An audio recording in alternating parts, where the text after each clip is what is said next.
दोस्तों, BJP versus BJP के चुनाव में ऑपोजिशन के सहयोग से एक बीजेपी जीत गई और दूसरी बीजेपी हार गई। बहुत इंटरेस्टिंग है ये कहानी जो मैं आपको बताने जा रही हूं।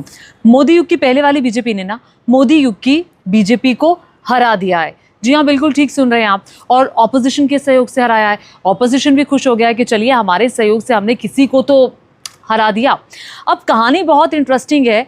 जैसा कि मैंने आपको बताया कि बीजेपी ने बीजेपी को हराया किस चुनाव में? कॉन्स्टिट्यूशन क्लब के चुनाव में। कॉन्स्टिट्यूशन क्लब दिल्ली के मेन इलाके में है और कॉन्स्टिट्यूशन क्लब जहाँ पर है उसी के पास ही जो एमपीज़ का हॉस्टल है वो भी है। और ये जो क्लब है ये सांसदों में बहुत चर्चित है। इस क्लब का महत्व काफ़ी ज़्यादा रहता है। अब कॉन्स्टिट्यूशन क्लब में जो सेक्रेटरी हैं वो राजीव प्रताप रूड़ी पिछले 25 सालों से थे और चुनाव राजीव प्रताप रूड़ी वर्सेस बीजेपी के ही सांसद संजीव बालियान के बीच में था। राजीव प्रताप रूड़ी को सहयोग किसका था? पुराने नेताओं का। राजनाथ सिंह का सहयोग था, ऑपोजिशन के कई नेताओं का सहयोग था। और इधर संजीव बालियान तो ये चुनाव लड़ रहे थे अमित शाह के भरोसे। अमित शाह का सपोर्ट था और भी जो बीजेपी के अभी के युग के नेता हैं वो संजीव बालियान का खुलकर के समर्थन कर रहे थे। निशिकांत दुबे के बहुत सारे बयान आए, उस पर मैं आऊँगी और कॉन्स्टिट्यूशन क्लब के महत्व को भी मैं आपको समझाऊंगी। लेकिन उससे पहले इस चुनावों के बारे में थोड़ा बता दूं। अब राजीव प्रताप रूड़ी के लिए कैंपेन किया किसने?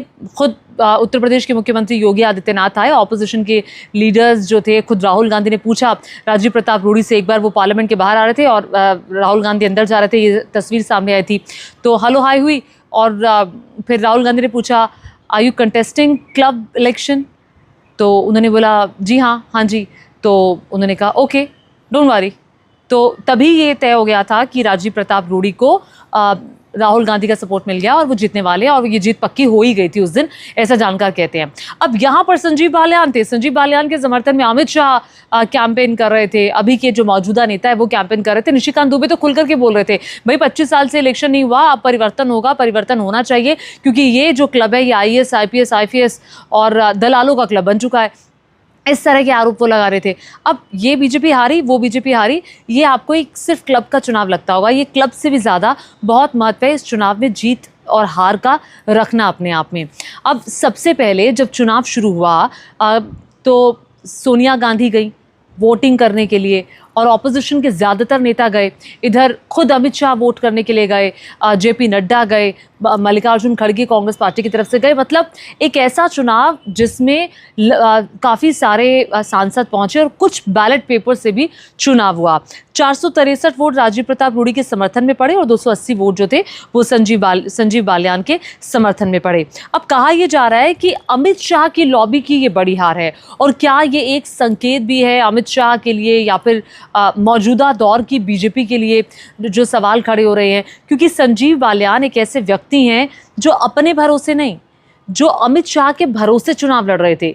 यही अपने आप में बड़ी बात है कि उनको लग रहा था कि मेरी जीत तो पक्की हो जाएगी। और इधर राजीव प्रताप रूड़ी पिछले 25 साल से न सिर्फ कॉन्स्टिट्यूशन क्लब संभाल रहे थे, एक ऐसे नेता जो अटल बिहारी वाजपेयी के टाइम पे भी केंद्रीय मंत्री रहे। एक आप कह सकते हैं कि पुराने नेता रहे हैं उनका, और वो बहुत हार्ड लाइनर नहीं है, तो ऑपोजिशन में भी उनकी पूछ है, ऑपोजिशन वाले भी उनको सपोर्ट करते हैं। तो और सबसे बड़ी बात राजीव प्रताप रूड़ी के बारे में, राजीव प्रताप रूड़ी नरेंद्र मोदी मौजूदा प्रधानमंत्री और गृह मंत्री अमित शाह की गुड बुक्स में नहीं है।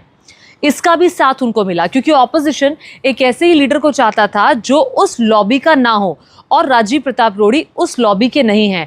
तो आप ये कह सकते हैं कि बिहार के एक नेता ने उत्तर प्रदेश के नेता को हरा दिया और उस बिहार के नेता को यूपी के मुख्यमंत्री तक का समर्थन हासिल था।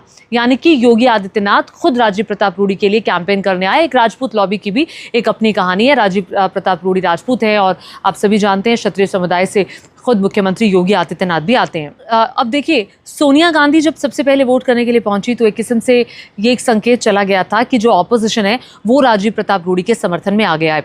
अब जब अमित शाह ने बालियान को सपोर्ट किया तो एक संकेत उन्होंने अपनी ही पार्टी के नेताओं को दिया कि भैया आपको संजीव बालियान को सपोर्ट करना है, उनको आपको वोट देना है। हालांकि ये सच्चाई थी कि दोनों ही बीजेपी के नेता थे। अब जीत तो बीजेपी की हुई, अगर एक हारा तो दूसरा जीता। आप इसको ऐसे भी समझ सकते हैं, बहुत लोग ये भी कह सकते हैं अच्छा जीत तो बीजेपी गई ना, तो क्या हो गया, मतलब बीजेपी वर्सेस बीजेपी में बीजेपी जीती तो क्या कहानी हो गई? कहानी यही है। कहानी ये है कि यहाँ पर अमित शाह का बहुत बड़ा इशारा था अपनी पार्टी के नेताओं को, अपने सांसदों को, कि भाई आपको समर्थन में वोट करना है संजीव बालियान के, जो कि मेट्रोलाइज नहीं हुआ, जो कि हुआ नहीं।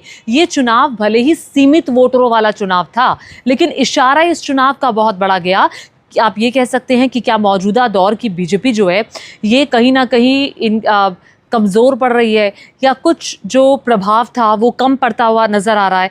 आप इसको ऐसे भी समझ सकते हैं, क्योंकि ये इलेक्शन चुनाव आयोग ने नहीं कराया था। अब राजीव प्रताप रूडी के समर्थन में जोश भी काफ़ी हाई है। कॉन्स्टिट्यूशन क्लब में जश्न भी बनाए। तस्वीरें ज़रा आप देख रहे हैं, ये वही तस्वीरें हैं जो राजीव प्रताप रूडी के समर्थन में जब जैसे ही जीत हुई उसके बाद से ही वहाँ पर, चूँकि 25 साल से वो क्लब के सेक्रेटरी थे, फिर से वो बने हैं, तो सारण से सांसद भी हैं। एक उन्होंने अपनी पावर भी दिखाई है और ख़ुद इन्हें राजनाथ सिंह का भी सपोर्ट हासिल था। ये तस्वीर भी पार्लियामेंट के बाहर की सामने आई थी, राजनाथ सिंह से राजीव प्रताप रूडी मिलते हुए, और जाहिर तौर पर जब मिले हैं और कॉन्स्टिट्यूशन के चुनाव में राजीव प्रताप रूडी लगे हुए हैं तो उसके बारे में भी बात हुई होगी। तो कई लोग कह रहे हैं कि ये जीत अमित शाह वर्सेस राजनाथ सिंह की जीत है। ये जो पुरानी बीजेपी है उसकी जीत है, और जो मौजूदा दौर की, कई लोग कह रहे हैं कि एरोगेंट बीजेपी है, मौजूदा दौर की अलग तरह की बीजेपी है, उसकी ये हार है। आपको क्या लगता है? नीचे कमेंट करके ज़रूर बताएगा। और साथ ही साथ अब मैं आपको बताती हूँ कि कॉन्स्टिट्यूशन क्लब जो है वो क्या है। देखिए, कॉन्स्टिट्यूशन क्लब की जो स्थापना है ना वो फरवरी 1947 में हुई थी, और संविधान सभा के सदस्यों ने आपसी मेलजोल के लिए और संसदीय जीवन के लिए इसकी जो स्थापना थी वो की थी। आज़ादी के बाद इसे सांसदों का आधिकारिक क्लब माना जाने लगा, और एक आप कह सकते हैं कि फॉर्मल रूप से 1965 में राष्ट्रपति डॉक्टर सर्वपल्ली राधाकृष्णन ने इसका उद्घाटन किया। ये क्लब जो है राजनीतिक सामाजिक गतिविधियों का अहम केंद्र है। मेरा भी कई बार वहाँ जाना हुआ है।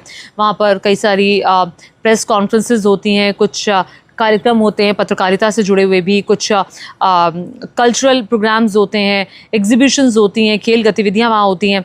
अब कौन कौन सदस्य होता है? इसका सदस्य सांसद और पूर्व सांसद होते हैं। 1300 सदस्य फिलहाल इस कॉन्स्टिट्यूशन क्लब में हैं, जिसमें प्रधानमंत्री नरेंद्र मोदी, अमित शाह, रक्षा मंत्री सोनिया गांधी, मल्लिकार्जुन खड़गे, राहुल गांधी, मतलब जितने सांसद हैं, जितने सांसदों के आप नाम लें वो सब इसमें शामिल होते हैं।